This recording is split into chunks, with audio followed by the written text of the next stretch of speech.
नक्की अंड आहे ना? उघडीच आहे का मग? हे अंड त्या बरणीमध्ये ठेवायचं, फुटणार नाही अशा स्थितीत ठेवायचे. असे किती अंडे ठेवायचे?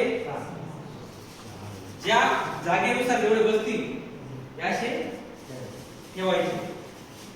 बरोबर आहे. आता आपण गृहीत धरलं ना बरणी आहे, त्या बरणीप्रमाणे असे बसवले. ओके. काचीची बरणी घेतली, त्याच्यात 5-6 अंडे ठेवले, चांगले अंडे घेतले. ओके. त्याच्यानंतर आपण काय केलं? लिंबू घेतले.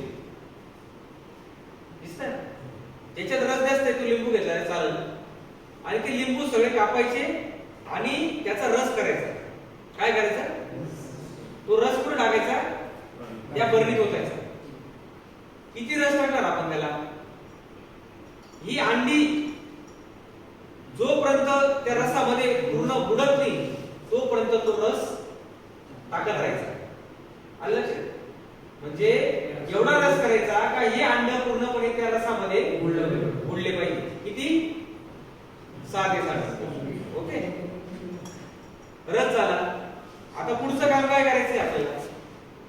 याला झाकण लावायचं.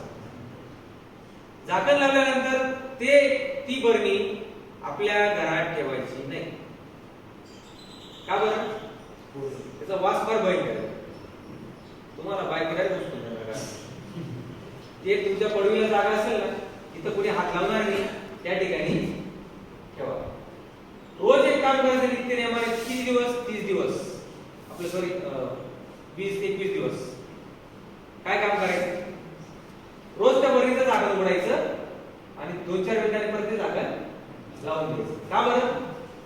कारण की ज्या वेळेस आपण लिंबू टाकतो त्या लिंबूचा जो रस असतो त्या लिंबू मधून सायट्रिक ऍसिड मोठ्या प्रमाणात असतं. जर तो गॅस तुम्ही त्याचा काढला नाही तर कदाचित ती फुटू शकते. बरोबर का नाही? त्याच्यामुळे रोज काय करायचं? नित्य नियमाने सकाळी दात घासता गेले तर त्या बरणीकडे जायचं, तिचं झाकण उघडायचं, दात घासायचे, परत बरणीचं झाकण लावायचं आणि आपल्या घरी यायचं. 21व्या दिवशी काय करायचं? गुळ घ्यायचा. गुळ किती सांगितलं मी? 250 ग्रॅम. 250 ग्रॅम गुळ घ्यायचं. या गुळाला बारीक करायचं. 21 दिवसानंतर. हा बरोबर. बारीक केल्यानंतर काय करायचं? त्या जे द्रावण आहे अंड्याचं आणि लिंबूच्या रसाचं, त्या द्रावणात तो गुळ त्यात टाकायचा आणि आपल्या एक काठी घ्यायची, चांगली स्वच्छ काठी घ्यायची छोटी, आणि त्याच्याने ते काय करायचं? पुढच्या अजून 10-15 दिवस ते काय करायचं? ढवळायचं. असं केल्यानंतर 30 दिवसानंतर बघा तुम्हाला लक्षात येईल की हे अंडे त्याशी विरघळणार, पूर्ण विरघळलेले असते. जर याचा कलर तपकिरी किंवा तांबूस जर झाला तर समजायचं तुमचं अमिनो आम्ल हे खराब झालं. जर तपकिरी किंवा तांबूस कलर जर झाला तर तुमचं अमिनो आम्ल हे खराब झालं. कशामुळे? एखादं अंड खराब झालं असेल किंवा काही झालं. पण ते जर कसं झालं नाही, त्याचा लाईट येलो कलर असतो बघा, लाईट पिवळा कलर जो असतो ना, तो जर तसा कलर राहिला तर ते चांगल्या प्रकारचं तयार होईल. फक्त एक लक्षात ठेवा का तपकिरी जर काळपट कलर झाला तर समजून घ्यायचं ते खराब होईल, ते वापरायचं. आता हे झालं तुमचं अमिनो आम्ल तयार. आता याला वापरायचं कसं? याला वापरण्यासाठी काय करायचं?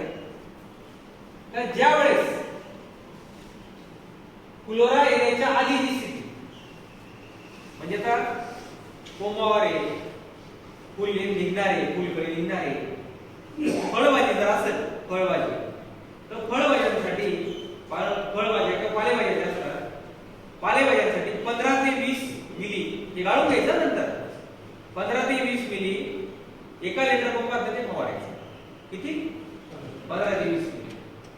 आणि जर सुद्धा तुमचं आंबा असेल, काजू असेल, फळझाड असतील, त्याच्यासाठी 40 ते 50 ml एका पंपाला. 15 लिटर 15 लिटरचा पंप असतो. 15 किंवा 16 लिटर. जर तुमचे फळझाड तुम्ही फवारू शकता.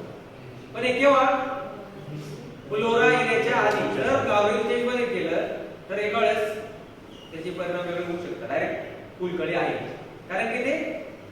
आणि अंड्याचा महत्वाचा रोल काय असतो. अंड हे टीव्हीवर ऍडव्हर्टाइज तुम्ही पाहिलं तुम्ही. सरकार सांगतं संडे हो या मंडे रोज खाओ अंडे.